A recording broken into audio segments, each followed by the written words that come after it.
आजिकल अनेक क्षेत्र में देखा जाउछि कि भल पाइबा अपेक्षा स्टेटस और बैंक बैलेंस को अधिक गुरुत्व दिया जाउछि। जने सरल पुओ निजर सीमित संबल भितरे सब खुशी दबाक चेष्टा करे, किंतु झियो जनक जेतेबेले अधिक धनी बा सोफिस्टिकेटेड पिला पाती सेतेबेले से पुराना संपर्क को भूली जावाक डेरी करती नहीं। तो सोशल मीडिया प्रभाव रे आजिकल अटेंशन पाइबा गोटे निशा पलटिछि।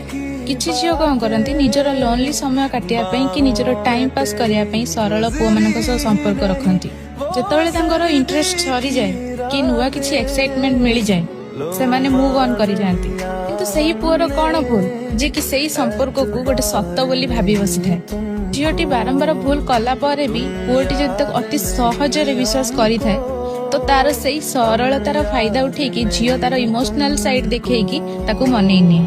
जेतेबेले पुओटी संपूर्ण भावे से झील उपरे निर्भर करे, सही समय झीलटी कौन करे, तमे मो पई ठीक नुह कि घर लोक मानु नाहांती एई सब कथा बहाना दे संपर्क को काटी दिए।